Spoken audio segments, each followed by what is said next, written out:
Kasyosyo ko ang kaibigan ko sa pambata sa negosyong lamang dagat at sa loob ng 1 taon, kumita kami ng 3 milyong dolyar.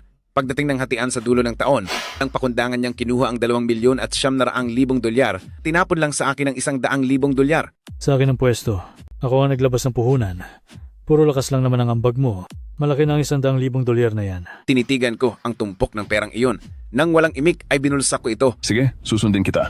Pagkatalikod ko, ginamit ko ang perang iyon para arkilahin ang isang abandonadong bodega. Hanggang sa dumating ang bagyo at naubusan ng supply ang buong lungsod, nagdala ako ng mahigit 12 mga sasakyang palamigan na puno ng mga sariwang lamang dagat pumarada sa harap ng kanyang pwesto. Pang pinagmamasdan ang kanyang namumutlang mukha, ibinaba ko ang bintana ng sasakyan. Pare, mula ngayon sa mga lamang dagat dito sa Nancheng, kanya-kanya na tayo ng benta. Balita ko ng hapon na iyon. Habang tinitingnan niya ang kanyang mga panis na isda, ay lumuhod siya sa maduming tubig at paulit-ulit na sinampalang sarili hanggang sa mamaga. Xiaoye, kumita ang pwesto natin ng mahigit 3 milyong dolyar ngayong taon. Ito ang 100,000 dolyar para sa share mo. Kunin mo na. Hindi ako umimik habang nakatingin sa sobre, pero tumatakbo na ang kalkulasyon sa utak ko sa loob ng 365 araw. 2:00 pa lang ng madaling araw ay nasa pantalan na ako para tumanggap ng mga paninda, magsuri, magdala sa pwesto para lagyan ng hangin ang mga tangke, at pagsapit ng 6:00 ng umaga ay mag-deliver na sa mga malalaking hotel sa lungsod. Sa loob ng 1 buong taon, hindi ako nakaranas ng maayos na tulog. Umabot sa mahigit 10 milyong dolyar ang benta namin, bawas na ang mga nalugi, renta, pasahod at kuryente. Ang netong kita sa dulo ng taon ay eksaktong 3 milyong dolyar. Pakiramdam ni Li Fei ay nararapat lang na kunin niya ang 2 milyon at 900,000 dolyar. Xiaoye, matuto kang tumanaw ng utang na loob. Pangalan ko ang nakalagay sa pwesto. Puhunan kong 500,000 dolyar ang ginamit. Kung hindi dahil sa binigay kong pagkakataon sa'yo, hanggang ngayon ay baka nasa barkong pangisda ka pa rin at naghahatak ng lambat para sa iba. Nagtrabaho ka lang naman at ang 100,000 dolyar ay hindi na maliit. Subukan mong magtanong-tanong sa labas. Sino bang kargador ng lamang dagat ang kumikita ng 100,000 dolyar sa isang taon? Bukod pa doon, sagot ko pa ang 3 beses mong pagkain sa isang araw. Kunin mo na tong pera.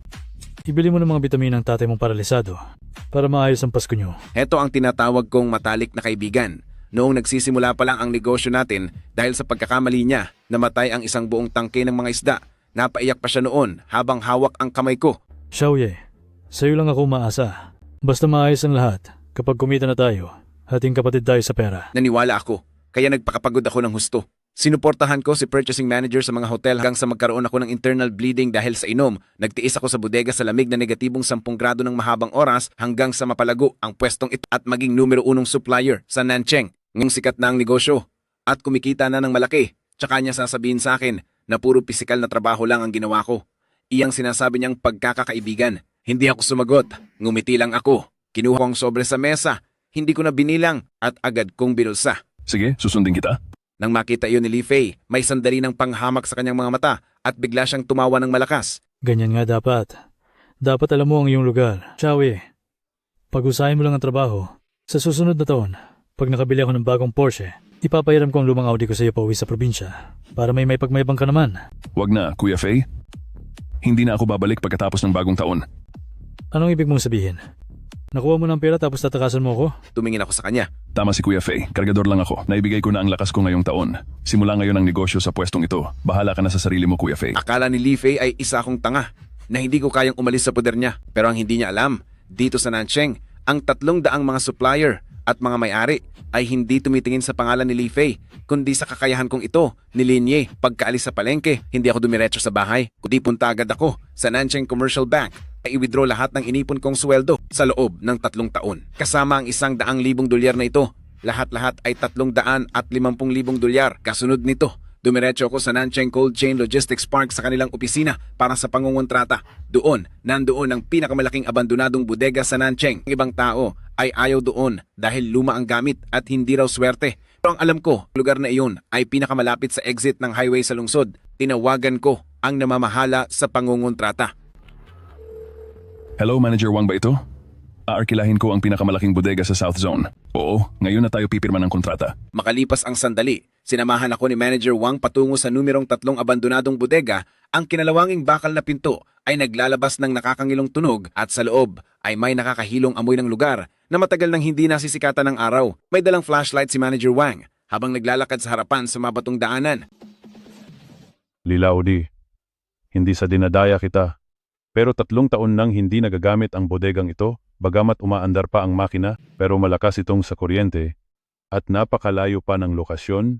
Anong binabalak mo? Tumingala ako habang pinagmamasdan ang dambuhalang 500 metro kwadradong bodega. Sabi ng iba ay malayo. Pero alam ko, mula dito paglabas, diretso sa kalsada, tungong sentro ng lungsod, mga sikat na kainan ng mga lamang dagat, mas mabilis ang biyahe kaysa sa pwesto ni Lifey. Sa gitna ng palengke, makakatipid ng 20 minuto. Sa negosyong ito, ang 20 minuto ang siyang magdidikta sa sariwa o panis ng mga paninda at sa ikauunlad o ikalulugi ng negosyo.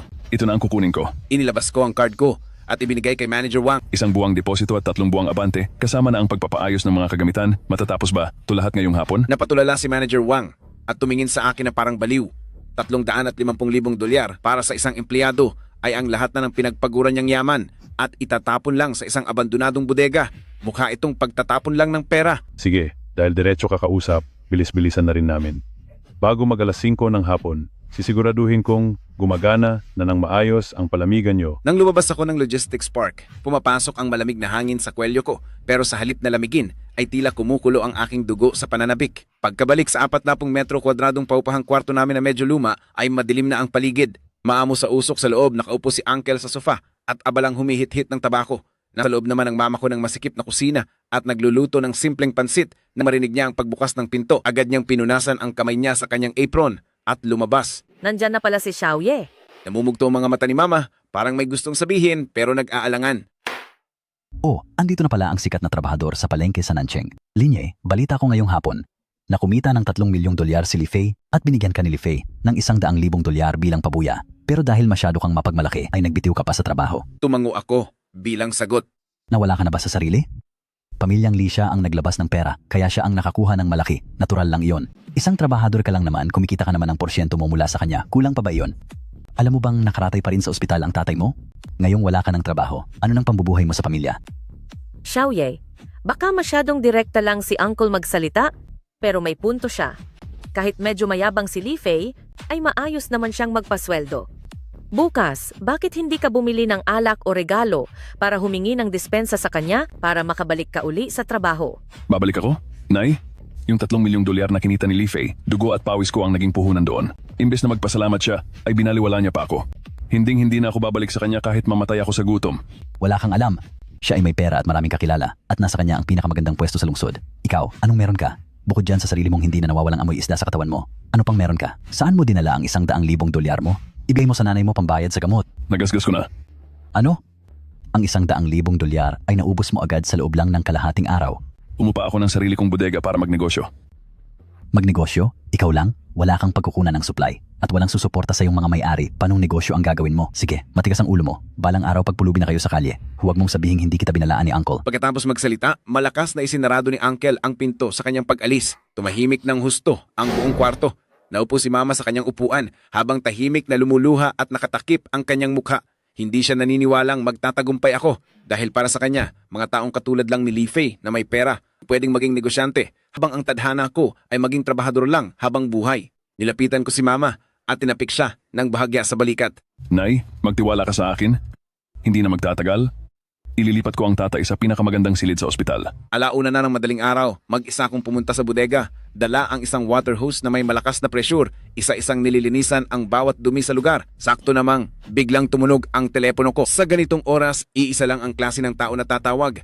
Ang mga kapitan ng barko sa pantalan na kadarating lang. Nang sagutin ko, isang barumbadong tinig ang sumigaw. Lin Laodi, nandyan ka pa ba? Pinaalis na ni Lifey. Sa pwesto yung Kuya Hai, nagsosolo na po ako. Bakit kayo sumisigaw? hayop na Lifey na yon. Dahil lang wala ka, ay naghanap ng isang bago at walang kamuwang-muwang na bata para magsuri ng paninda ko. Galing pa ako sa dagat dala ang 2,250 kilong dekalidad na mga mamahaling isda. Piling-pili at napakasariwa ng mga ito. Tapos sasabihin pa ni Lifey na hindi daw maganda ang itsura, gusto pa bawasan ng 3% ang presyo ng paninda ko. Akala niya siguro pulubi ako. Bumilis ang tibok ng puso ko. 2,250 kilo ng mamahaling isda. Bihirang paninda iyan at pinag-aagawan ng mga sikat na hotel. Kung makukuha ko iyon, ay tiyak na makikilala agad ako sa negosyong ito at siguradong dobleng kita ang makuha. Kuya Hai, kukunin ko ang lahat ng paninda niyo. Sige, mas pipiliin ko pang itapon ito sa dagat. para ipakain sa mga pagong kaysa ibigay sa walang utang na loob na si Li Fei. Lin Laodi, dahil sa'yo, ibibigay ko na ito sa pinakamababang presyo sa merkado. Pero alam mo ang patakaran, mabilis maubos ang mga ganitong klase ng paninda. Cash lang, at walang bawian. Aabot ang lahat sa 450,000 dolyar. Dalhin mo ang pera sa pantalan para makuha ang mga paninda sa loob ng 30 minuto. Pagkatapos ng tawag, tahimik lang akong nakatayo sa loob ng cold storage sa halagang 450,000 dolyar na halaga ng mga paninda. Ang pera ko sa buong katawan ay hindi aabot sa 2,000 dolyar at para makuha ang mga paninda sa pantalan, mayroon na lang akong 30 minuto. Siguradong naghihintay pa rin ang mga tao ni Li Fei sa pantalan at kahit anong oras ay baka makahalata sila. Hinga ako ng malalim at may tinawagan akong numero. Dito na magkakaalaman kung sino ang mananalo o matatalo, mangyayari ang lahat ngayong gabi. Hello, President Zhao. Si Linya po ito. Sa kabilang linya ay ang may-ari ng Nancheng na sikat na restaurant chain na si Haiyu Restaurant, ang big boss na si Zhao Haisheng. 6 na buwan ang nakalipas, bumili si Li Fei ng murang mga talaba, binalak na lokohin ang kalidad nito, paibenta sa Haiyu Restaurant bilang high-end na sashimi. Ako ang nakapansin habang nagbababa ng mga karga. May dalang mapanganib na bakterya ang mga talaba. Kung nakain iyon ng mga customer, siguradong masisira ang reputasyon ng Haiyu Restaurant. Ginamit ko ang sarili kong pera at magdamag na bumili mula sa kabilang lungsod ng mga sariwang stock para ipamalit sa mataas na halaga. Tiniis ko ang lahat ng mura ni Li Fei para lang mailigtas ang pangalan ng Haiyu Restaurant. Malaki ang utang na loob ni Zhao Haisheng sa akin dahil doon. Napatawag ka ng gabi na, Lin Laodi. Mayroon bang mabilisang kailangan? President Zhao, solo na po akong nagtatrabaho ngayon. Nasa South District Logistics Park po ako ngayon at nakakuha na ako ng sarili kong cold storage. Mayroong 5,000 kilo sa pantalan ng pinakamataas na uri ng leopard coral grouper at tiger grouper. Walang alam sa kalidad ang mga tao ni Li Fei. Pilit nilang ibinababa ang presyo, kaya balak ko itong kunin lahat. Kaso wala akong sapat na puhunan. Pahiramin mo po ako ng 500,000 dolyar. Ang mga isdang ito ang magiging pinakamahusay na supply para sa Haiyu Restaurant sa susunod na buwan. Ibibigay ko ang mga ito sa inyo sa presyong puhunan ko lang. Ayos ba? Ipadala mo sa akin ang account number mo. Matagal ko nang napansin na iyang si Li Fei ay isang walang silbi na mayaman na bata. Ngayong nagsosolo ka na, ang mga dekalidad na lamang dagat para sa Nancheng ay magiging sayo na sa susunod. Darating agad ang pera. Ituring mo na lang iyon bilang paunang bayad ko. Mabilis na pumasok ang pera sa bangko. Nagmaneho ako ng isang arkiladong lumang truck na pangmalamig papuntang pantalan. Dumiretso agad ako sa Nancheng Pier 2:30 na ng madaling araw nang makarating sa pantalan. Tumatagos ang malamig na liwanag sa madilim na gabi. At sa hangin ay malakas ang amoy ng diesel at lansa ng isda. Sa tapat ng bangka ni Lao Hai, nakatayo ang isang nakasuot ng suit at may suot na mamahaling salamin na binata na nakatakip ang ilong at may diring tinitingnan ang imbaka ng mga buhay na isda. Ito ang pinsan ni Li Fei, kakagaling lang sa pag-aaral sa ibang bansa at hindi pa nakaranas magbenta ng lamang dagat kahit isang araw. Boss Hai, sabi ng pinsan ko, may sira ang mga kaliskis ng isda mo at hindi masyadong malakas ang mga ito. Kaya 60 dolyar lang. Bawat kilong ibabayad namin sa'yo, hindi nalalampas doon. Kung hindi mo yan ibebenta, kalaliman na ng gabi. Wala nang ibang bibili niyan sa buong Nancheng kundi si Li Fei. Sino pa ang tatanggap sa 5,000 kilo ng paninda mo? Kalokohan. Likas na isdang coral grouper ang mga iyan. Kaya pag nasa loob ng kulungan, normal lang na may matanggal na mga kaliskis. Ibinababa nyo ng 30% ang presyo ko para nyo na rin akong kinitilan ng buhay. Sa sandaling iyon, may lumang truck na dahan-dahang pumarada sa tabi ng BMW. Binuksan ko ang pinto ng truck, nilakad ko ang maputik at punong-puno ng kaliskis na daanan para makalapit sa kanila. Nagulat si Li Fei nang makita ako at pagkatapos ay ngumiti siya ng may pangungutya. Oh, hindi ba ito si Boss Lin? Na bagong kuha lang ng 100,000 dolyar para sa pagalis sa trabaho. Bakit ka na pa rito sa pantalan, sa gitna ng gabi? Mamumulot ka ba ng basura? Hindi ko siya pinansin, diretso ako naglakad kay Lao Hai. Nakita ko sa imbaka ng tubig ang mga pula at may asul na batik na mga leopard coral grouper na aktibong lumalangoy at ang kanilang mga palikpik ay matikas na nakatayo. Kitang-kita ang ganda at buhay ng mga ito. Napakagandang mga isda. Kuya Hai, kukunin ko ang lahat ng 5,000 kilong ito. Ibabayad ko ang presyong itinatak mo sa merkado na aabot sa 450,000 dolyar. Inilabas ko ang cellphone ko para magbayad. Linye, nasiraan ka na ba ng bayet? Lakas ng loob mong unahan ako sa mga panindang ito? Dahil lang ba dyan sa 100,000 dolyar mo? Lauhay, huwag kang maniniwala sa kanya. Isang hamak lang siya na walang pera ngayon. Gayunpaman, maya-maya lang, tumunog ang kumpirmasyon ng bayad. Saan galing ang pera mo? Kuya Fei, lagi mong sinasabi noon na hindi ako marunong sa negosyo. Ngayong araw ay ituturo ko sa iyo ang unang aralin. Dito sa pantalan, ang diskarte ang naghahari. Lauhay, isakay na iyan sa truck. Sige, Linye, mayabang ka. Akala mo ba nanalo ka na dahil nabili mo iyan? Kung wala ang mga pwesto at koneksyon ko, pamilyang Lee, ang 5,000 pisong isdong ito ay hindi mabebenta bukas ng umaga. At siguradong wala na silang silbi sa bulok mong bodega. Aantayin ko ang pagbagsak mo at pagkawala mo. Hindi ko na siya pinag-aksayahan ng tingin. Habang sasakay na sana ako, biglang hinawakan ni Lauhay ang braso ko sabay Lane bulong ng Laoli. mahina. Maraming salamat sa ginawa mo. Sa ilalim, mayroon pang 500 kilo ng mga nakuha sa malalim na dagat na Golden King Crab. Sabi ng uto-utong pinsan ni Li Fei, wala na raw ang mga ito. Magaling ang mga mata mo. Tulungan mo akong tingnan ang mga ito. Kinabahan ako. Golden King Crab. Ito ang pinakamimiting sangkap ng mga malalaking restaurant. Sumunod agad ako kay Lauhay sa ilalim at hinawi ang trapal na nakatakip sa tangke. Sa tulong ng malamlam na flashlight, 500 kilong dambuhala at kulay ginto ng mga king crab mula sa Russia ay tahimik na nakahiga sa ilalim ng tangke. Ang ilan ay nakatihaya na, bagsak ang mga galamay at tanging mahihinang bula na lang ang makikita sa tubig. Kaya pala sinasabi ng nag-aral sa ibang bansa na pinsan ni Li Fei na wala na silang buhay. Para sa mga hindi bihasa, mukhang wala na talagang pag-asa ang mga ito. Ngunit sa industriyang ito, 8 ng taon ng aking karanasan. Ang mga kamay ko ay hindi lang sanay sa lamig. Alam din nila ang eksaktong temperatura at alat ng tubig. Naglukot ako ng manggas at isinawsaw ang kamay sa tubig. Napakalamig nito. Nasa negatibong 2 grado ang temperatura. Kumuha ako ng isa na tila wala ng buhay. Diinan ko ang paa nito. Matigas pa rin ang kalamnan. Hindi pa malambot o walang laman. Hindi lang iyon. Bahagya pang gumagalaw ang hasang nito. Hindi ito patay. Nagpapahinga lang sila dahil sa sobrang lamig. Malamang na habang binibiyahe sa dagat, nasira ang palamig o nagkaroon ng pagkakamali kaya biglang bumaba ang temperatura, dahilan para ang mga higanting ito ay pumasok sa kalagayang parang wala ng buhay para protektahan ang kanilang mga sarili. Basta't mailagay sila sa loob ng 3 oras sa isang tangke na may tamang alat at tamang init, unti-unti silang magigising at magiging malakas na muli ang mga ito.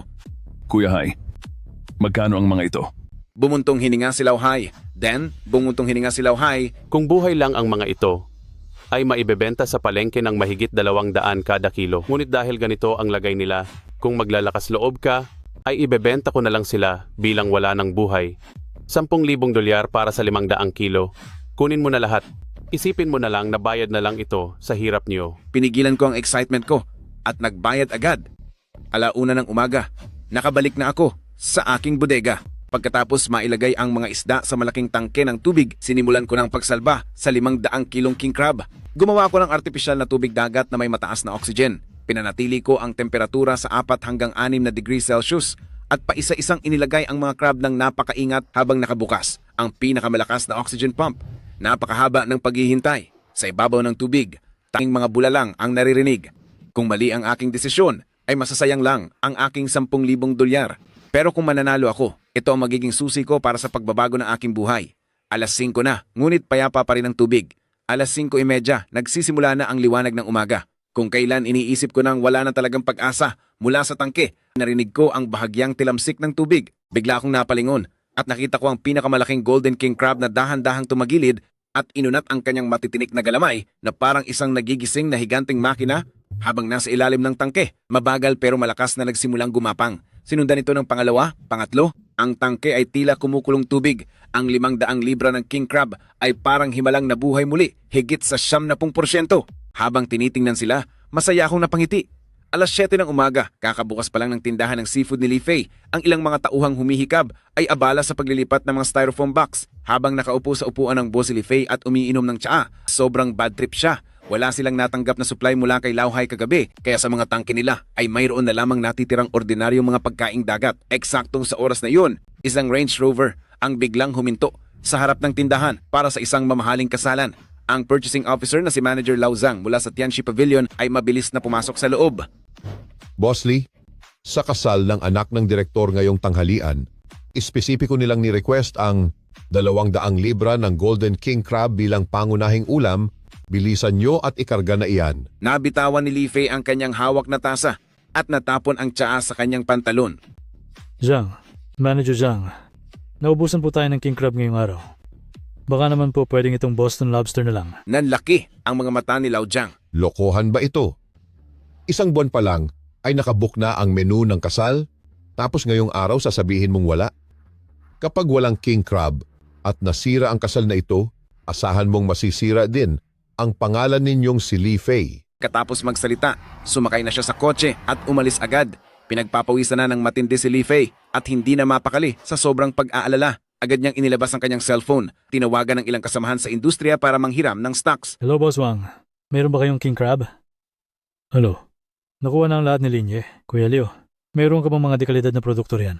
Naku, pumunta ka rin pala sa South District para tignan ang mga stocks. Talagang nagpanik na si Li Fei. Sa sandaling ito, sa labas ng gate ng number 3 cold storage sa South District, puno ng mga mamahaling sasakyan at mga maliliit na truck na pampalamig. Halos lahat ng Sanancheng na kaunting impluensyang may-ari ng restaurant at mga procurement manager, nagkumpulan lahat do sa luma at abandonadong cold storage ko. Natingin si Zhao Haisheng sa tapat ng tangke habang pinagmamasdan ng mga sariwang top-tier leopard coral grouper at ang mga kumakawag na golden king crab. Nanlilisik ang kanyang mga mata sa tuwa. Lin Laodi, ang tindi ng diskarte mo. Itong batch ng mga golden crab na ito, kukuha ako ng 200 libra para sa Hayo Tower. 800 bawat libra. Cash ang bayad. Tandang Zhao, huwag mo namang solohin ang lahat. Mag-iwan ka rin ng 200 libra para sa aking Tiangsi Pavilion. Tumatanggap kami ngayong tanghali para sa handaan sa kasal ng anak ng direktor. Nakatayo ako sa tabi ng tangke, mahusay na hawak ang pang-igib at ang timbangan na may ngiti sa aking mga labi. Huwag po kayong magmadali. Mga boss, ito ang unang araw ng pagnenegosyo ko na si Linye mag-isa. Ang Coral Grouper ay $150 kada libra. At ang Golden King Crab naman ay $600 kada libra. Ayon sa ating patakaran, abayad muna bago makuha ang gamit. Habang ang balanse sa account ko ay mabilis na tumataas ng husto, ay siya namang pagtawag ni Li Fei. Pagkasagot ng tawag ay narinig ang boses ni Li Fei na nanggagalaiti sa galit. Linye, napakasalbahe mo. Ibenta mo na sa akin ang mga haring alimango at babayaran kita ng doble sa orihinal na presyo. Hindi. Bibigyan kita ng $100,000 na komisyon. Huwag mo naman akong ubusin. Napatawa lang ako ng bahagya. $100,000? Kuya Fei, ang $100,000 na iyan ay sapat lang para tapusin ang ating pagkakaibigan. Pagkatapos sabihin iyon, ibinaba ko agad ang telepono. Simula pa lang ito, Li Fei, magbabago na ang ihip ng hangin dito sa Nancheng at sa sandaling ito.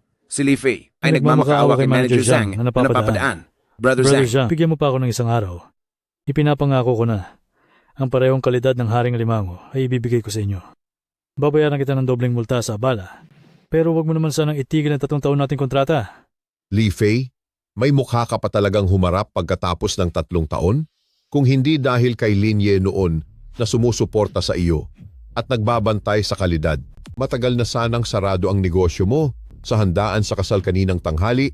Kung hindi lang dahil kay Brother Lin, ako, si Lao Zhang ay baka wala ng trabaho ngayon. Simula sa araw na ito, ang partnership sa pagitan ng Tiangsi Pavilion at Lee's Aquatic Products ay tuluyan ng baliwala. napasinghal si Lao Zhang. Mabilis siyang naglakad palayo habang naiwan ang mga kasamahan sa industriya na pinagtatawanan siya. Napaupo si Li Fei sa sahig at namutla ang kanyang mukha. Sa pagkakataong ito, ang kanyang pinsan na galing ibang bansa ay pumasok ng humihingal sa pagod habang ang mukha niya ay punong-puno ng kagalakan na parang nagmamalaki. Cousin, huwag ka nang mag-alala. Kakuha ko lang mula sa mga nagtitinda sa kabilang lungsod ng isang malaking bulto ng murang Tiger Grouper at mga sugpo. Ang presyo ay kalahati lang ng dati. Basta't ibenta natin itong muli, tiyak na mababawi natin ang nalugi sa atin ngayong araw. Yayaman na tayo nito. Para namang nakakita ng tanging pag-asa si Li Fei at bigla siyang tumayo. Bilis, ibaba nyo na sa malaking tangke at lagyan ng oxygen. Pagkaraan ng ilang minuto, isang maduming truck ang huminto sa harap ng stall. Pagkabukas ng pinto ng truck, isang masangsang na amoy ng ammonia na may kahalong amoy ng bulok na isda ang biglang humalimuyak sa paligid. Ang mga kapwa tindero na nanonood ay napapaatras dahil sa tindi ng baho. Paglapit ni Li Fei sa loob ng truck para tumingin, halos mahimatay na siya sa nakita. Ang tubig sa tangke ay sobrang dumi na at ang ibabaw nito ay punong-puno ng mga nakalutang na patay na isda. Ang natitira namang mga sugpo ay naroon lang sa maduming tubig habang mahinang kumikisay. Biglang sinipa ni Li Fei ang tiyan ng kanyang pinsan at napatumba ito sa sahig. Sariwa bang seafood ang tawag mo rito? Basura ba ang laman ng utak mo? Habang sapo ang tiyan ay nagdahilan ng kanyang pinsan. Buhay na buhay pa ang mga yan nung binili ko. Ang sabi ng tindero, nahihilo lang daw ang mga ito dahil sa kulang sa oxygen. Magiging maayos din sila kapag nailagay na sa tangke. Sa mundo ng seafood business, mayroon silang terminong tinatawag na drug fish. May ilang walang hiyang negosyante na para magmukhang masiglang mga isdang malapit na mawala ay naglalagay ng gamot sa tubig. Sa sandaling malayo ang isdang ito sa gamot sa tubig, di na ito tatagal pa ng ilang oras at mabilis itong mabubulok. Noong nandito pa ako, Ang mga negosyanteng ito ay hindi man lang makalapit sa pinto ng Lee stall. Yun, ang pinsan kong galing abroad ay pinagkakaisahan na ng mga manloloko at mas malala pa, para lang mapadali ang trabaho ng mga tauhan, ay diretso nilang itinapon ang maruming tubig na may gamot kasama ang mga isda at hipon na hindi na masigla at nang biglaan ay ibinuhos ang lahat sa pinakamalaking pond ng pwesto. Sumisaw na humarurot si Li Fei para pigilan sila. Huwag niyo itapon. Walang hiya, huwag niyo itapon. Pero huli na ang lahat. Ang mga lason at nakatatakot na bakterya ay agad na kumalat sa buong water system ng pond. Wala pang 10 minuto, mga malulusog na seafood sa pond, nagkakahalaga ng mahigit $100,000, nagsimulang tumingala ang mga tiyan at hindi na gumalaw na parang nagmistulang isang malaking trahedya. Napasalampak si Li Fei sa sofa, hawak ang kanyang buhok at tila wala sa sarili. Isang araw pa lang akong wala, ay nakaranas na ng matinding dagok ang pwesto niya. Kasabay nito ay kay Nancheng First People's Hospital nilinis ko ang amoy isda sa katawan ko, nagit ng malinis na damit at bit ang isang mabigat na itim na backpack. Pumasok ako sa labi ng ospital. Sa harap ng payment window, ang nanay ko ay nakayuko at tahimik na binibilang ang mga gusot-gusot na barya sa kamay niya. Nakatayo sa tabi niya ang tito ko at mayabang pa rin ang kanyang mukha. Sinasabi ko na sa iyo, dapat pinabalik mo na si Linye para magpakumbaba at humingi ng tawad kay Li Fei. Hindi ka nakinig. Ngayon, anong napala mo? Iyong $100,000 niya na itinapon niya sa basura niyang imbakan ay walang napala at naglaho lang. Saan siya kukuha ngayon ng $5,000 para pambayad sa ospital? Tuloy ang pag-agos ng luha ng nanay ko. Pahiram muna ng $2,000. Babayaran kita sa susunod na buwan. Maghuhugas ako ng mga plato sa restauran. Saan naman ako kukuha ng pera? Nay, hindi na kailangan manghiram. Mabilis akong lumapit, dala ang itim na backpack at inilagay iyon ng direkta sa counter ng bintana para sa pagbabayad. Nang buksan ko ang zipper, mga tumpok ng pulang tig-100 perang papel, maayos na nakasalansan sa loob, nagkakahalaga ng $600,000. Biglang nanlaki ang mga mata ni Uncle, tapos malaglag ang panga niya sa gulat habang itinuturo ang bag ng pera at nautal siyang nagsalita. Linye, paano? Saan ka nakakuha ng ganito kalaking pera? Hindi ko man lang siya sinulyapan at lumingon sa cashier sa bintana para sabihing, Nurse, magandang araw po. Ang tatay ko na si Lin Jiangguo. Ilipat niyo po siya sa itaas na palapag sa special care na VIP private room. Ang $200,000 na ito ay para sa paunang bayad sa ospital at deposit para sa susunod na operasyon. natigilan ng cashier at sanay na kinuha ang pera para ilagay sa money counter machine. Napatakip ang nanay ko sa kanyang bibig sa gulat. Xiaoye, saan mo ba talaga kinuha ang perang iyan? Hinawakan ko ang magaspang na kamay ng nanay ko at mahinang sinabi, Pinagtrabahuhan ko ito. Nay, sinabi ko sa inyo, hindi na tayo kailangang magpaapi kahit kanino. Mula ngayon, pinakamabuting gamot na ang gagamitin para kay tatay at hindi nyo na rin kailangang maghugas ng mga plato. Nakatayo sa gilid si Tito, nagpapalit-palit ang emosyon sa kanyang mukha para siyang isang hangal na payaso. Napalunok siya ng laway at kumapal ang mukhang lumapit sa akin. Yung tungkol sa Xiaoye. Alam ni Tito, alam ko na magaling ka talaga sa negosyo. Tungkol naman doon sa maliit kong tindahan, kinakapos kasi sa pondo kamakailan. Pwede mo ba akong... Malamig ko siyang pinutol. Hindi. Itinaya ko ang buhay ko para sa perang ito. Kaya sa taong kuripot at swapang nagaya nyo, wala kayong makukuha rito. Matapos kong asikasuhin ang mga magulang ko, lumabas na ako ng ospital. Ang swerteng panimula ko ngayong araw ay unang hakbang pa lang. Kahit natanga si Li Fei, sa industriya ng lamang dagat sa Nancheng, malim ang kapit ng pamilya niya, nandoon pa rin ang kanilang impluensya. Hindi niya hahayaang lumago ang negosyo ko basta-basta. Maya-maya lang ay gaya ng inaasahan, tumawag na si Lao Hai. Lin Lao Di, may malaking problema. Nakialam na ang ama ni Li Fei. Nagbanta siya. Nasa buong Nancheng Pier, lahat ng mga barkong pamingwit sa dagat, kapag may naglakas loob na magbenta ng isda sa inyong mga linye, ituturing na kalaban sila ng pamilyang Li. At huwag na silang umasang makakadaong pa sa Nancheng. Napangisi na lang ako. Aharangin nila ang mga supply ko? Kuya Hai, ang bagyong si Lekima, hindi ba't sa makalawa na ang dating nito sa Pampang? Nagulat si Lao Hai sa kabilang linya. Oo, naglabas na ng red warning ang ahensya ng panahon. Kailangang bumalik ng lahat ng mga barko bukas para umiwas sa bagyo. Bakit mo ito itinatanong? Ayos lang iyon. Ipapakita ko sa pamilyang Li na ang dagat na ito ay hindi nila likurang bakuran. Sa kabilang banda, sa loob ng VIP room ng Hailong Tea House, ang ama ni Li Fei, ang tanyag na leader sa industriya ng seafood sa Nancheng na si Li Wanshan, ay nakaupo ng maayos sa kanyang silya habang dahan-dahang inihahanda ang kaniyang tsaa. Sa magkabilang panig ng lamesa ay nakaupo ang mahigit 10 nakamalalaking kapitan ng barko sa pantalan ng Nancheng kasama na si Lao Hai. Lahat sila ay bakas ang kaba sa kanilang mga mukha. Mga kasama, ako na si Li Wanshan ay matagal nang nakabase rito sa dagat ng Nancheng. Halos 30 taon na akong naririto. Hindi lang marunong sa buhay ang anak ko, kaya nagawang mauto ng maliit na batang iyon na si Linye. Pero hindi dapat masira ang ating mga patakaran. Simula sa araw na ito, sa lahat ng mga sasakyang pandagat sa pantalan ng Nancheng, kapag may sinumang nangahas na magbenta kahit isang hipon kay Linye, ituturing ko iyang direktang hamon sa kabuhayan ni Li Wanshan. Pagkatapos nito, ang kaniyang barko sa Nancheng ay hinding-hindi na makakadaong pa. Napahawak na lamang si Lao Hai sa kanyang panga at nagpilit na magsalita. Sir Lord Lee, ang tungkol sa usaping ito ng pagpigil sa kabuhayan. Boss Hai, nabalitaan ko na naging malapit ka kay Linye kagabi. Bakit? Gusto mo bang ikaw ang unang makatikim ng parusa? Napakuyom ang kamao ni Lao Hai, pero sa harap ng malawak na impluensya ni Pamilyang Lee, wala siyang nagawa kundi itungo ang kaniyang ulo. Pagkalipas ng 30 minuto, muli akong nakatanggap ng tawag mula kay Lao Hai. Lin Lao Di, pasensya ka na sa akin kapatid. Naglabas si Li Wanshan ng babala para parusahan ka? At ang mga tauhan sa pantalan ay may mga pamilyang binubuhay. Hindi nila kayang itaya ang pagkain ng kanilang buong pamilya para lang sumugal sa iyo. Ang bagyong Silekima ay darating na bukas. Lahat ng mga barko ay kailangang bumalik sa daungan. Pero ang lahat ng mga kargamentong ito, hindi namin maibibigay sa iyo kahit 1 kilo. Kuya Hai, huwag kang magsalita ng ganyan. Kailangan kumain ng ating mga kasamahan. Naiintindihan ko. Hindi lang sa hindi nyo ito ibebenta sa akin, kundi dapat niyong ibigay ang lahat ng produkto, anuman ang kalidad nito, sa pinakamataas na presyo ng merkado kay Li Fei. Natigilan si Lao Hai. Bakit?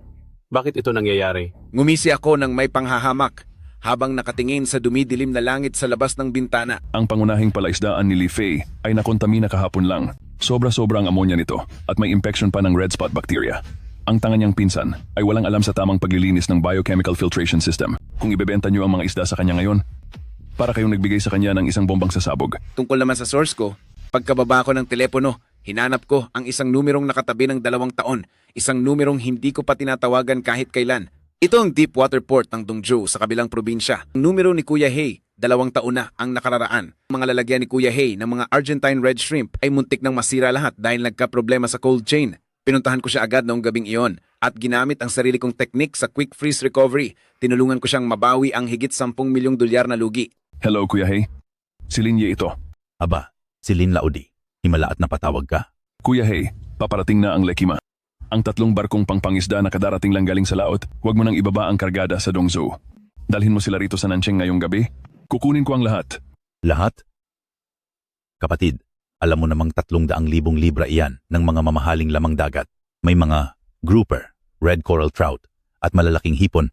Higit 10 milyong dolyar ang halaga niyan. Kaya mo ba talagang bayaran lahat iyon? May hawak lang akong 600,000 cash ngayon. Pero gagamitin ko ang kalahati ng hinaharap na merkado ng seafood sa Nancheng bilang kolateral. Ilagay muna ang mga stock sa aking cold storage at sa loob ng 3 araw, babayaran kita ng buo pati na ang interes. Kuya Hei, lalaban ka ba sa pustahang ito? Natahimik ang kabilang linya sa loob ng 5 segundo. Hahaha, ako si Lao Hei. Ang buhay ko ay utang ko sa iyo. Bakit hindi ako lalaban? Ang abilidad mo, Linye, ay mas mahalaga pa. Sa kahit anong halaga, ikarga na ang lahat ngayong gabi. Pagkatapos ng 3 oras, maging kita tayo sa South District Cold Chain Park. Ibinaba ang cellphone. Lumabas ako sa pinto ng cold storage. Li Wanshan, akala mo ba kung harangan mo man ang maliit na palaisdaan sa Nancheng ay mapapatay mo sa pagkauhaw si Linye? Gagamitin ko ang pagkakataong ito upang baligtarin ang buong dagat. Kumagahan, pumal nang nanalasa ang bagyong Lekima sa Nancheng. Sa gitna ng malakas na bagyo, pang hinahampas ng latigo ang lungsod, ang buong Nancheng ay pumasok sa state of emergency kung saan walang trabaho at pasok sa paaralan. Isinara ang mga highway, huminto ang mga operasyon sa pantalan, at lahat ng mga bangkang pangisda ay nakakandado sa daungan para magtago sa bagyo. Sa loob ng 5 sunod-sunod na araw, siguradong walang kahit isang bangka ang makakapalaot sa dagat. Sa industriya ng seafood, bagyo ang pinakakinatatakutan dahil ito ay magdudulot ng kakulangan sa supply. Ngunit ito rin ay isang pagkakataon. Kapag mas malaki ang alon, mas nagmamahal ang isda.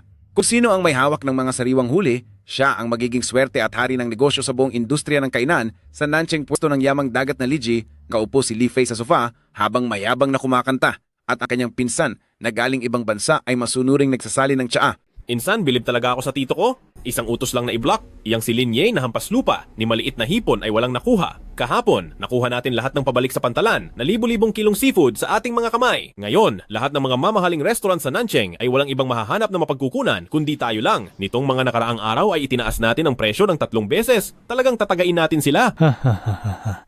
Walang binatbat si Linye. Nalaban siya sa akin. Siguradong nasa loob na siya ng bulok na cold storage na iyon at umiiyak sa harap ng wala. Ang kalaban ni Lao Jiang ay ang galing niya. Hindi ba ayaw makipag-ugnayan ni Tianxi Pavilion sa akin? Hintayin niyo lang. Kapag nagmakaawa siya sa akin, paluluhurin ko siya sa pinto ng tindahan habang tumatawag sa akin ang amo. Bigla na lang ang trabador sa tindahan ay nagmamadaling pumasok sa opisina. Boss, may masamang nangyari. Kahapon, ang ilang 10,000 kilong isdang grouper at malalaking hipon na kadarating lang. Kaninang umaga ay wala na ang buhay. Ang tubig ay nangangamoy na. Biglang napatalon si Li Fei, itinulak niya ang trabahador at mabilis na lumabas nang makita niya ang lagayan ng isda. Nanigas ang buong katawan niya na parang tinamaan ng kidlat. Nang hina ang kanyang mga binti at diretsong napaluhod sa basang sahig, kahapon lang ay punong-puno at maliliksi ang ilang 10,000 kilong lamang dagat. Pero ngayon ay naging isang lawa na lamang na may mga puting bula at naglalabas ng sobrang baho. Mabo at nakaluwa ang mga mata ng mga wala ng buhay na isda at lumulutang sa ibabaw ng tubig ang isang nakakadiring kulay pulang malapot na likido.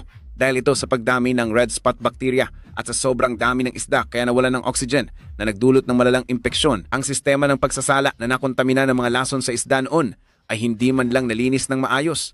Ang sapilitang paglalagay ng 10,000 kilong lamang dagat sa loob ng tangke ang naging mitsa ng lahat. Hindi maaari. Inubos ko na dito ang lahat ng pera ko. Pati ang $2 milyong mula sa kumpanya ng tatay ko ay kinuha ko para pambili ng mga ito. Eksakto namang, maraming mga van ang dumating sa gitna ng bagyo sa palengke ng mga lamang dagat. Sina Zhao Haisheng ng Highway Tower, Lao Jiang ng Tianxi Pavilion, Pinang sa Katimugang Lungsod, mga may-ari ng 10 kilalang restaurant ay sabay-sabay na bumaba ng kanilang sasakyan. Tila nakakita ng pag-asa si Li Fei. Brother Zhang, President Zhao, naparito kayo para kunin ang mga order niyo, di ba? Gusto niyo ba itong mga isdang ito? Kahit kalahating presyo na lang. Hindi, 10% na lang. Ibebenta ko sa inyo para gawing frozen. Li Fei, nasisiraan ka na ba ng bait? Sa aming mga sikat na kainan, ibebenta ba namin yung mga wala ng buhay na isda para malaso ng mga customer? Ano ang ginagawa niyo dito sa palengke? Sa buong timog na lungsod. Ako lang ang may supply ngayon. Sino ang nagsabing ikaw lang ang may supply? Napadaan lang kami rito. Dahil magkikita ang mga sasakyan sa kanto, papunta sa South District Logistics Park. South District Logistics Park? Kay Linye? Tama. Madaling araw na noong kagabi. Naghanda si Linye ng 20 heavy cold chain truck mula sa kabilang probinsya ng Deepwater Port at nagdala pabalik ng 300,000 gin ng mga sariwang lamang dagat. Sa ngayon, ang pangatlong cold storage niya ay parang kaharian ng dagat. Mula sa gumagalaw pang king crabs hanggang sa grouper, lahat ng gusto mo ay nandoon. Napakabuting tao ni Linye, kahit na naging 3 doble ang presyo sa merkado dahil sa bagyo, tinaasan niya lang ito ng 30%. Ngayon, lahat ng may-ari ng restaurant sa buong Nancheng ay nakapila sa kaniya para makakuha. Samantalang itong sayo sa Lee's Aquatic Products, hayaan mo na lang dyan hanggang mabulate. Umalis na ang grupo ng mga sasakyan at natalsikan si Li Fei ng malansang putik sa gitna ng malakas na hangin. Nakatitig lang si Li Fei sa kaniyang bakanting pwesto habang naaamoy ang nakakatakot at masangsang na amoy ng sirasirang isda hanggang sa biglang dumilim ang kaniyang paningin at tuluyang nawalan ng malay sa gitna ng maruming tubig. Maya-maya pa, dinala si Li Fei sa ospital. Nang malaman ng tatay ni Li Fei ang balita, pumunta siya sa kwarto ng ospital at isang malakas na sampal ang ibinigay niya sa mukha ni Li Fei na may nakakabit pang swero. Agad na namaga ang kaniyang mukha at may lumabas na bahid sa gilid ng labi. Wala kang kwenta. Wala kang ibang dinala kundi malas. Isa kang pabigat. $2 milyong. Hindi mo lang basta kinuha ang $2 milyong sa account ng kumpanya ko para lang pambili ng mga bulok na isdang yan, kundi pati na rin ang reputasyon ng pamilyang Lee ay tuluyan mo ng sinira. Ibinato ni Li Wanshan ang mga dokumentong hawak niya sa mukha ni Li Fei. Nagkalat sa sahig ang mga papel. Ang mga ito ay mahigit 10 demand letter mula sa Nancheng galing sa iba't ibang malalaking restaurant. Hindi nakapaghatid ng mga order dahil sa bagyo. At ayon sa kontrata, kailangang ibalik ng Li Fei ang paunang bayad at kailangan din nilang magbayad ng hanggang 3 beses na multa. Sa Tianxi Pavilion pa lamang, ang multa ay umabot na sa $1,500,000 at kasama ang iba pang mga restaurant. Ang utang na ito ay halos $5 milyong na. Tatay, tulungan niyo po ako. Kayo na po ang makiusap sa kanila sa Laozang. Napakatagal na po ng pamilyang Lee sa Nancheng. Hindi naman po siguro nila kayo matatanggihan. Respeto? Ako na nasa Nancheng ngayon. Wala na akong anumang natitirang respeto. Alam mo ba, na ngayong umaga lang, ang mga taga-kagawaran ng kalusugan at mga opisyal ng gobyerno ay ipinasara na ang iyong puwesto. Ang mangmang mong pinsan, sinubukan pang ibenta ang mga mababaho at patay na isda sa mga kainan sa tabi ng kalye para gawing inihaw. Pero nahuli sila at agad na isinumbong. Ngayon, alam na ng buong Nancheng na ang Lee's Aquatic Products ay nagbebenta ng mga kontaminado at patay na isda. Ang reputasyong binuo ng Li Wanshan sa loob ng 30 taon ay winasak mo lang sa loob ng isang araw. Ikaw ang humanap ng paraan sa $5 milyong na utang na iyan. Kapag hindi mo nabayaran iyan, mabubulok ka sa kulungan. Simula ngayon, ituturing ng Li Wanshan na wala akong anak na tulad mo. Umalis ang Li Wanshan sabay bagsak ng pinto na nag-iwan kay Li Fei na nag-iisa habang umiiyak nang may labis na pighati sa loob ng ward. Samantala, sa ikatlong imbakan ng South District ay abalang-abala at masaya ang lahat. Sa 3 araw na lumipas ang bagyo, ang imbakan ang naging tanging sentro ng mga sariwang lamang dagat sa buong Nanching. 300,000 kilo ng mga dekalidad na lamang dagat ang mabilis na naubos dahil sa dami ng mga bumibili. 3 araw ang lumipas, naging maayos na ang panahon. Nakaupo ako sa pansamantala at simpleng opisina. Sa harap ko ay mayroong money counter at mahigit 10 makakapal na libro ng kwenta. Matapos ibawas ang 10 milyong dolyar para sa biniling stock kay Kuya Hey, matapos ding ibawas ang pasahod, kuryente, tubig, iba pang gastusin, at renta sa cold storage. Kumita ako ng eksaktong 8 milyong dolyar sa loob lamang ng 3 araw. Kinuha ko ang aking cellphone at direktang naglipat sa account ni Kuya Hey ng 11 milyong dolyar. Ang sobrang 1 milyong dolyar ay para sa hatian sa kita. Wala pang 1 minuto, tumawag na si Kuya Hey. Baka sa kanyang boses ang labis na pagkagulat. Lila Odi, ang galing mo talaga. Sa loob ng 3 araw ay nakapag-imbak ka ng 300,000 G ng stock at nagdagdag pa ng 1 milyong dolyar. Kuya Hey, alam ko ang patakaran. Kapag tinutulungan mo ang mga kasama na kumita, mas lalawak ang iyong oportunidad. Sa susunod, ang mga mamahaling lamang dagat mula kay Dongzhou, ako na si Nancheng ang kukuha ng lahat. Mahusay. Sa susunod na mga stock mo sa linye, ako na si Lao Hei, ang mismong magbabantay sa barko. Pagkatapos ng tawag, hindi ako gaya ni Li Fei na bibili ng Porsche para lang magyabang. Sa linyang ito, hindi ka magmumulang matalinong tao sa mamahaling kotse, magmumula ka lang tanga. Kinuha ko ang telepono sa mesa at tinawagan ng pinakamalaking supplier ng mga malalaking truck sa Nancheng. Hello, si President Wang ba ito? Isuzu, ang pinakabagong 10 toneladang refrigerated oxygenated truck. Kukuha ako ng 10 unit.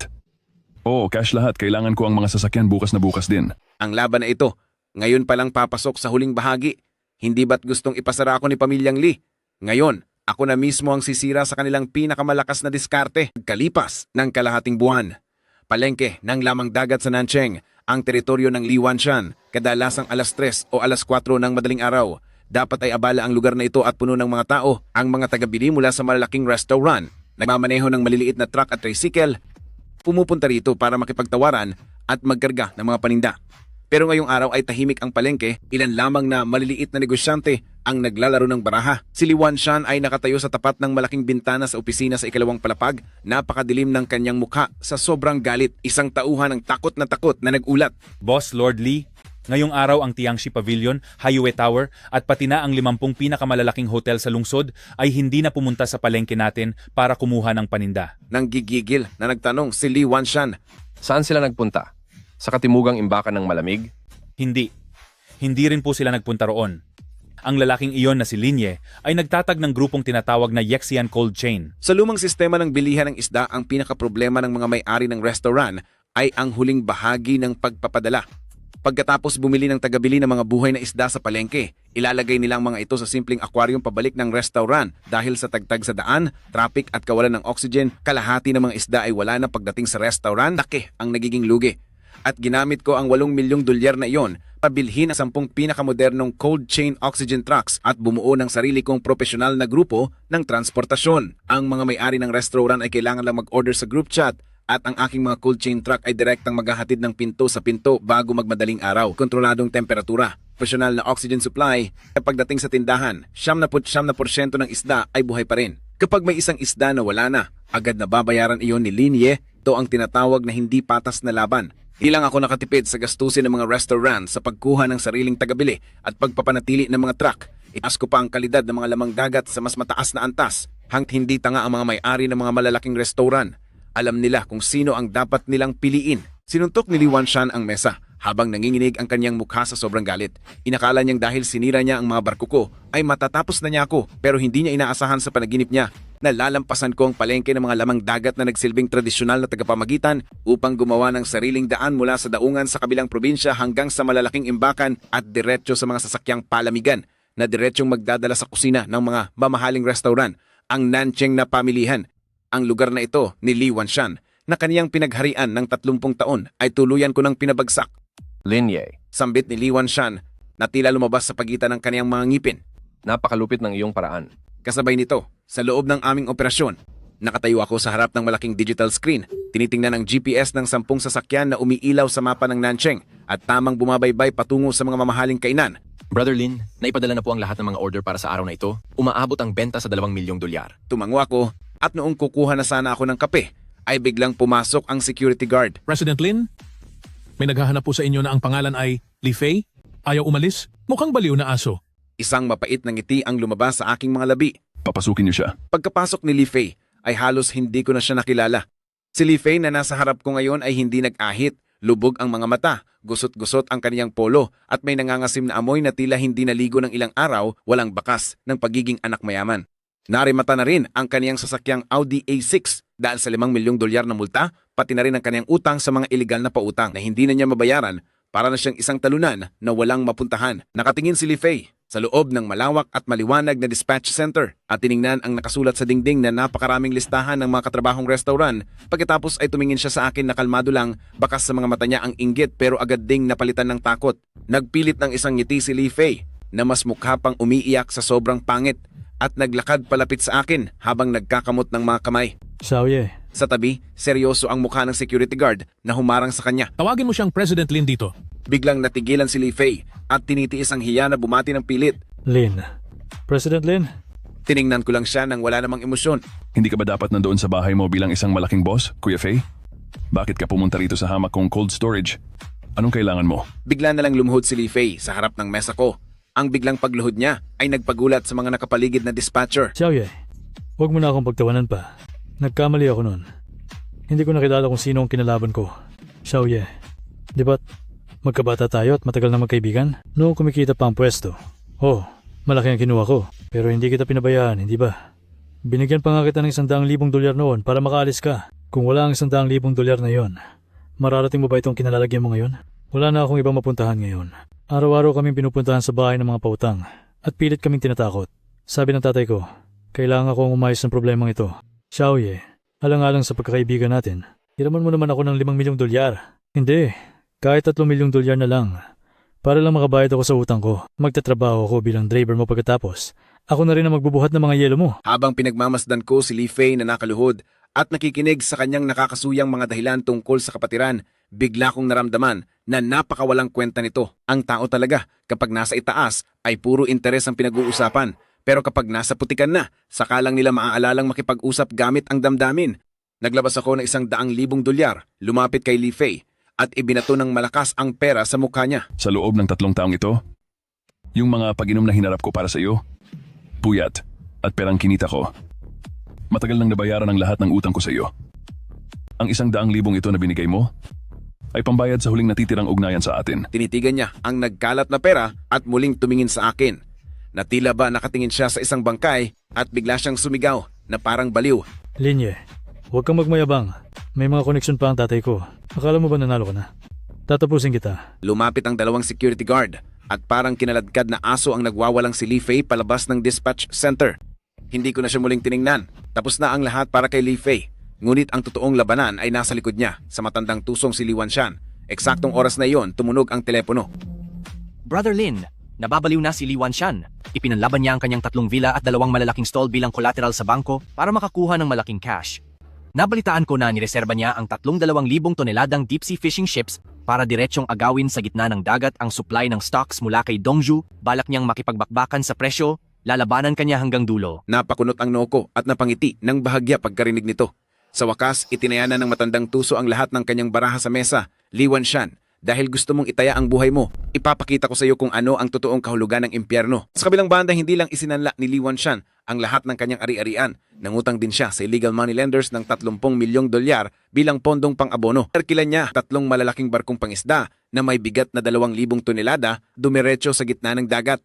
Bago pa mauna ang supplier kong si Kuya Hei, gamit ang presyong mas mataas ng 20% kaysa sa merkado, pinilit niyang kunin ang 500,000 kilo ng mga dekalidad at sariwang lamang dagat. Mapagkasya ang dambuhalang dami ng lamang dagat. Terkilan ni Li Wanshan ang loob ng pamilihan ng lamang dagat ng Nancheng. Lahat ng mga bakanting pwesto ay pansamantalang nilagyan ng mahigit 100 high-power na freezer at mga oxygen pump. Mukhang muling nabuhay si Li Fei habang nakatayo sa labas ng palengke at may hawak na megaphone. Ang Lee's Aquatic Products ay muling magbubukas ngayong araw. Lahat ng dekalidad na king crab, grouper at malalaking hipon ay mas mura ng 20% kaysa sa presyo ng frozen food. Hindi lang ito mura, ihatid pa namin ito sa mismong bahay ninyo. Gustong solohin ni Linye ang Nancheng? Nananaginip siya ngayon. Akong si Pamilyang Lee ang tatalo sa kanya gamit ang aking pera. Ang mga mamimili para sa mga restaurant na mukhang pera nang marinig na mas mura ng 20% ay agad-agad na parang mga pating na nakaamoy ng dugo na pinihit ang kanilang mga sasakyan at dumagsa papasok sa pamilihan ng lamang dagat ng Nanching. Sa isang iglap, ang mga order sa aking cold chain ay bumagsak ng 70% sa loob ng scheduling center. Sir Brother Lin, nagsasayang ng pera si Li Wanshan para lang makaligtas. Nagbebenta siya ng mas mababa kaysa sa puhunan, nalulugi siya sa bawat kilo na naibebenta. Pero napakarami niyang hawak na supply. Kapag nagpatuloy ang ganitong labanan, sa loob ng 15 araw, ang aming pwesto sa merkado ay tuluyan na niyang maaagaw. Tumingala ako sa bintana, nakakasilaw ang sikat ng araw. Gitna na ng Hulyo at ang temperatura sa labas ay aabot na sa 40 degree. Binuksan ko ang aking computer at inilabas ang file ng Bureau ng Kuryente ng Nanching. Kapopost lang noong isang araw, isang anunsyo ng red warning para sa peak ng paggamit ng kuryente ngayong tag-init. Tinuro ko ang bahaging may pulang marka sa anunsyo. Ang palengke ng lamang dagat sa Nanching ay itinayo pa 20 taon na ang nakakaraan. Ang core transformer doon, pati na ang underground power grid, ay matagal na talagang luma at sira-sira na. Dati sa mga stall doon, walang problema kung gagamit lang ng maliliit na freezer. Pero ngayon ang Li Wanshan, para maisalansan ang 500,000 G ng mga sariwang lamang dagat, ay sa pilitang nagkabit ng mahigit 100 industrial grade na high power cooling compressor. Marami siyang alam sa seafood, pero wala siyang alam sa kuryente. Napangisi ako, tumayo at tinapik ang balikat ni Xiao Jiang. Sabihan ng convoy, lahat ng driver ay may bayad na bakasyon sa loob ng 3 araw. Sa loob ng 3 araw na ito, kung gusto ng mga restaurant na sa pamilyang Lee kumuha ng stock, hayaan nyo lang sila.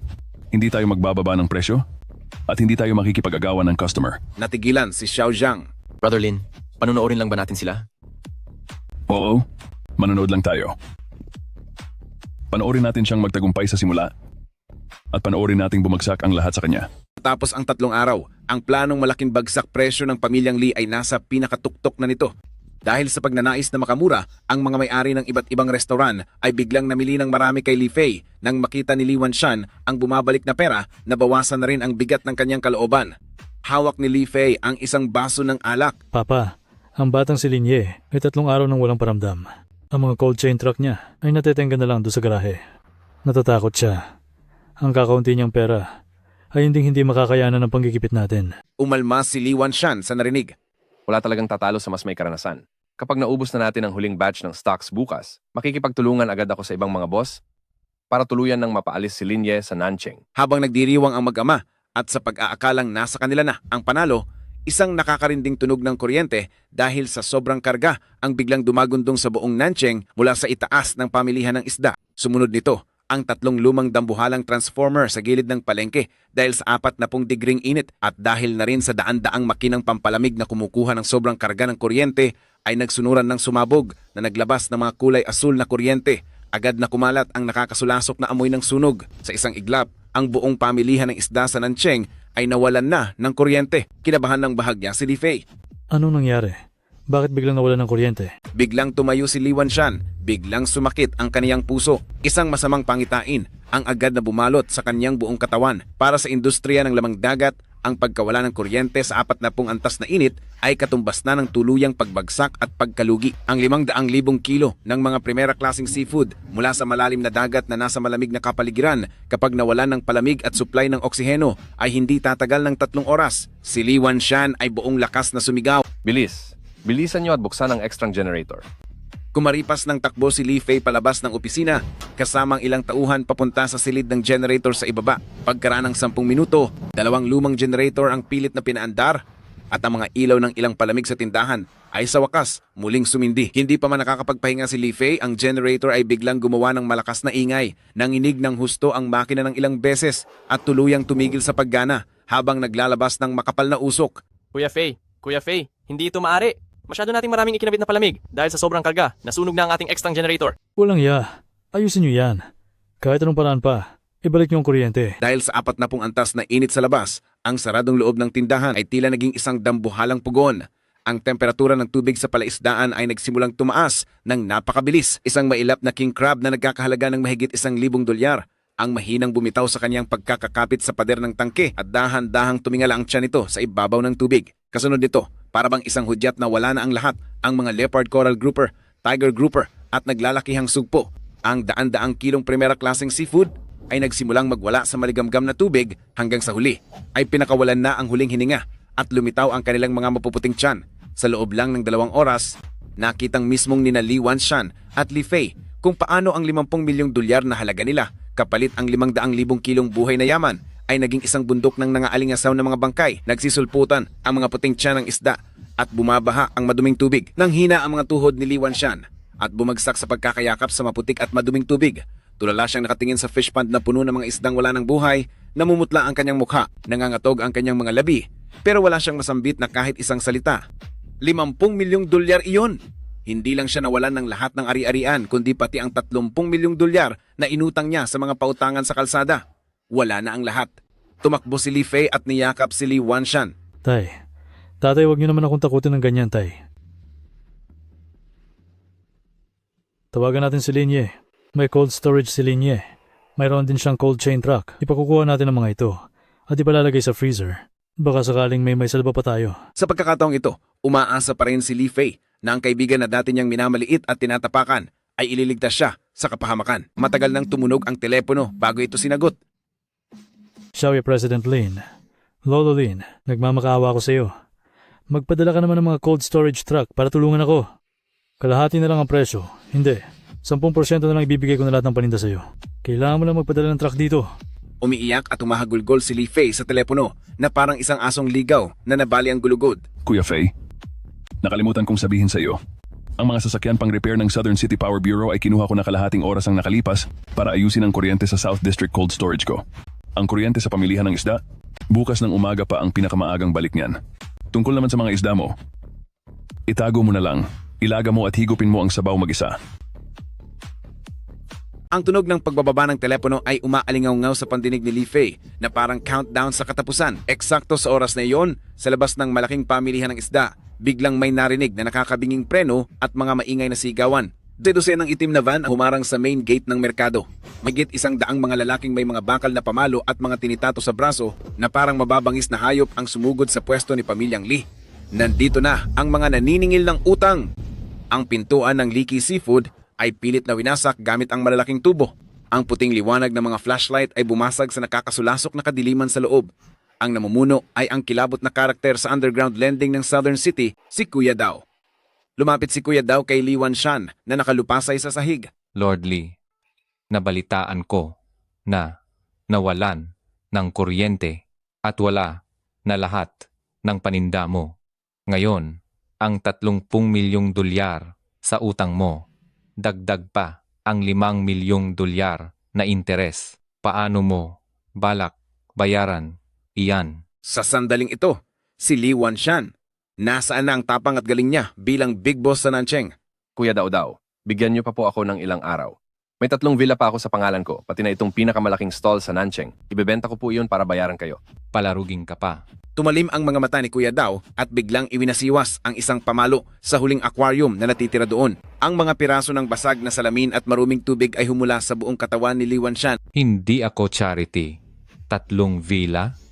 Matagal na iyong nakasangla sa bangko? Sa tingin mo ba ay bulag ako?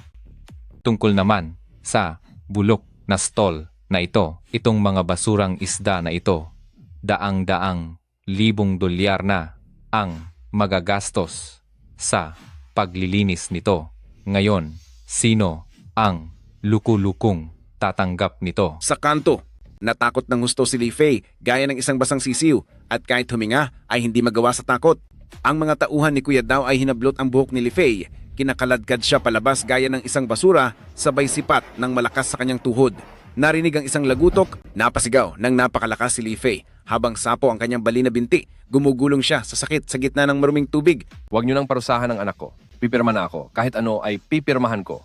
Napahagulgol na lamang ang matandang si Li Wanshan. Gumapang palapit at nakiusap kay Kuya Dao. Nang gabing iyon, paulit-ulit ang naging pagdurusa sa palengke ng lamang dagat sa Nancheng. Napilitang pirmahan ni Li Wanshan ang lahat ng kasunduan para isalin ang kanyang mga ari-arian, pati na ang huling 2 kotse sa pangalan niya, isang lumang bahay at ang simbolo ng pamilyang Li, ang 3 dekadang pinakamalaking stall sa Nancheng.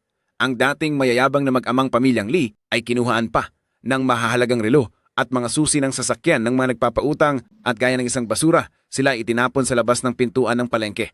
Napakalakas ng buhos ng ulan sa labas. Yakap si Li Fei ang bali niyang binti habang umuungol sa putikan. Tinitingnan ni Li Wanshan ang madilim na paligid ng palengke. bago siya napasuka at nawala ng malay sa ulan. Tuluyan na siyang nawala sa ulirat. Isang araw ang lumipas, muling sumikat ang araw.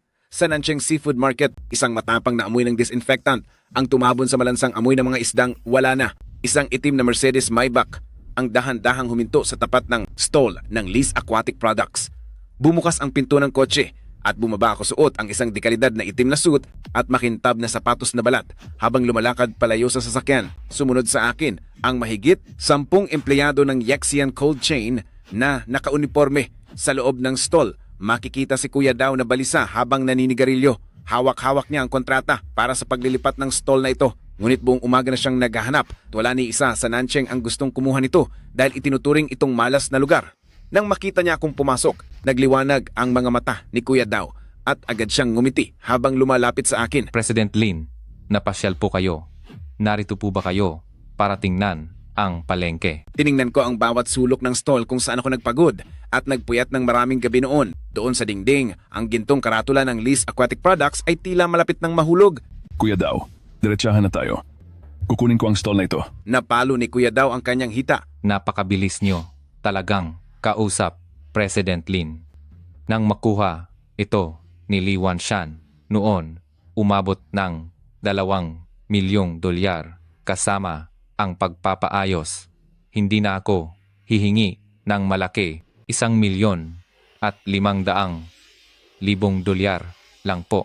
Kasama na po ang gintong karatula na ito. Kuya Daw, may nagawa ka bang pagkakamali? Tinuro ko ang sahig na puno pa ng kaliskis ng isda na hindi pa nalilinis at ang nangingitim na aquarium. Nasira na ni Pamilyang Lee ang swerte ng lugar na ito. Pinagbibigyan lang kita kaya ko ito kukunin. Tinutulungan kitang iligpit ang basura mo. 500,000 dolyar.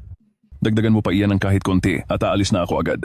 Marami pang ibang lugar ang South District Logistics Park para sa aking pagpapalawak. Napangagat na lang ng labi si Kuya Daw. Sige, deal na sa 500,000 dolyar. Pagkatapos ng 10 minuto nang mapirmahan na ang kontrata, tumayo ako sa gitna ng stall, nagdala ng hagdan ng mga tauhan at ang nasa dingding na ginintuang karatula ng Lee's Aquatic Products ay buong lakas na ibinagsak sa sahig. Pinalitan nila ito ng bago. Isang magarang pagkakagawa ng Yexian Group, may 4 na malalaking titik. Sa sandaling iyon, may narinig akong ingay sa labas ng natumbang basurahan. Lumingon ako at nakita ang isang pulubi na kasing dumi ng unggoy sa putikan. Ika-ika ang lakad dahil sa pilay na binti habang nakasubsob sa harap ng stall sa tumpok ng mga basura. Nagkakalkal at kumuha ng tira-tirang kalahating tinapay. Si Li Fei iyon, parang may naramdaman siya. Tumingala siya at ang kanyang madungis na muka ay nagtama sa aking paningin. Nakita niya ang kotseng Maybach. Nakita niya si Kuya Daw na nagbibigay galang sa akin. Higit sa lahat, ang karatula na dati ay sa kanya. Ngayon ay pangalan ko na ang nakasulat. Ang matinding pagkakaiba ng aming kalagayan ay parang isang higanteng martilyo na dumurog sa kanya at sa natitira niyang katinuan. Nalaglag sa lupa ang hawak niyang kalahating tinapay at nanginig ang buo niyang katawan. Ang kanyang mga luha ay humalo sa dumi sa kanyang mukha habang ang kanyang lalamunan ay naglalabas ng tunog na parang unggol ng nasaktang hayop. Di siya lumapit para murahin ako. Di rin siya nakiusap sa akin. Sa halip ay tumalikod siya. Hinihila ang kanyang pilay na binti na parang isang talo ng aso at paika-ikang tumakas patungo sa loob ng Nancheng. Doon sa pinakamaduming bahagi ng eskinita, maging ang kanyang paglayo ay bakas ang kawalan ng pag-asa. Pagkaraan ng 2 taon, ang panahon sa Nancheng ay nagpapakita na ng lamig ng darating na taglagas. Sa nakalipas na 2 taon, hindi lang monopolyo ng Yexian Group ang Nancheng, kundi pati na ang transportasyon ng mamahaling seafood sa buong probinsya. Pamagitan ng Cold Chain Logistics, nagtayo rin sila ng pinakamalaki sa probinsya, warehouse para sa mga sariwang produkto. Ang sakit ni tatay, matapos gumamit ng pinakamagandang gamot, ay milagro na ngayong gumaling. Ngayon, siya at ang aking nanay ay nakatira sa isang malaking kondo sa gitna ng syudad at ang ginagawa lang nila araw-araw ay magpunta sa parke para mag-chess at mag-tai chi. Hindi na rin nila kailangang dumanas ng pangmamaliit mula sa mga kamag-anak. Yung mga kamag-anak ni Tiyo ay kumapalang muka. Nagdala pa sila ng mga regalo sa amin. Gusto nilang magkatrabaho sa kumpanya ko ng mga ehekutibo. Agad kong pinauto sa guard na itapon sila pati na ang kanilang mga dala palabas. Ngayon, maayos at payapa na ang mundo ko at para na lang ito sa mga taong karapat-dapat. Ngayong gabi, ang kapulungan ng negosyante ng Nancheng sa hotel ng Tianxi Pavilion ay magdaraos ng kanilang taunang piging. Bilang isang bagong ehemplo ng mga batang negosyante ng Nancheng, isa ako sa mga pangunahing panauhin. Maayos na pumarada ang aking Maybach sa Tianxi Pavilion sa harap ng nagniningning na pinto. Nakasuot ako ng isang mamahaling suit at binuksan ang pinto para bumaba. Ang Lao Jiang ng Tianxi Pavilion ay isa na ngayong general manager. Maaga pa lang ay naghihintay na siya sa pintuan at nakangiting lumapit sa akin. President Lin, Salamat at dumating po kayo. Ang ilang matataas na opisyal ng lungsod ay naghihintay po sa inyo sa loob. Habang papasok na ako, ay bumusina ang driver ko. Sumilip ito at nagmura ng pasigaw. Hoy, ikaw na guard. Ikaw ang kinakausap ko. Bulag ka ba? Paano ka ba mag-assist ng parking? Mababayaran mo ba kapag naskratsan ito? Agad akong napatigil at tumingin sa kinaroroonan niya. Sa ilalim ng malabong ilaw sa parking ay may nakatayo doon na isang lalaking may luma at maluwag na uniforme ng guard at nakakukot ang pangangatawan. Sa kanyang kamay ay may hawak siyang isang flashlight pang signal at halatang pilay ang kaliwa niyang paa. Parang narinig niya ang sigaw ng driver. Ang pilay na guard na iyon ay takot na nag-angat ng kanyang tingin at humarap sa silaw ng mga ilaw ng Maybach habang tumitingin. Nang magtama ang aming paningin, ang ingay sa paligid ay tila biglang naglaho sa sandaling iyon. Ang mukha ni Li Fei ay tumanda ng mahigit 10 taon kumpara noong nakaraan. Malalalim na ang mga kulubot sa gilid ng kanyang mga mata at ang dati niyang mapagmataas na tingin ay napalitan na ngayon ng kawalan ng malay, ng panlalabo at matinding kahihiyan. Nang mamukha niya ang nakatayo sa hagdan habang pinalilibutan ng napakaraming tao, walang iba kundi ako. Ang hawak niyang signal stick ay biglang nahulog sa sahig. Nagmamadali niyang iniwas ang kanyang tingin, hinihila ang pilay niyang paa na parang gustong tumakas at nagtago sa dilim ng parking. Tiningnan din ni Lao Jiang ang tinitingnan ko. President Lin, kilala niyo po ba ang bantay na iyon? Isang buwan pa lang siya dito sa night shift at talagang napakakuba-kuba niyan. Bukas ay sisisantihin ko na siya. Inalis ko ang tingin ko doon at At mahinahong mahinahong sinabi. Hindi ko siya kilala. Tumalikod na ako at may kumpiyansang naglakad papasok sa nagniningning na hall. Sa lugar na puno ng yaman at dangal, naghahabulan sa mga inumin ng mga tao at nag-uusap tungkol sa milyon-milyong dolyar na negosyo. Habang sa labas ay umiihip ang malamig na hangin sa parking. Paminsan-minsan ay naalala ko rin noong isang hapon ilang taon na ang nakakaraan. Nakatambay si Li Fei sa leather sofa at nakapatong ang paa sa lamesa habang inihahagis sa akin ang manipis na pera. Sabay sabi, Kahit kanyang ka lang na trabador, ang 100,000 dolyar ay hindi na maliit. tama naman siya. Hindi nga maliit ang 100,000 dolyar na iyon dahil binili niyon ang 30 taon ng negosyo ng pamilyang Lee, binili niyon ang buo niyang buhay at nabuo ang aking linye, isang imperyo ng seafood na nagkakahalaga ng bilyon-bilyon.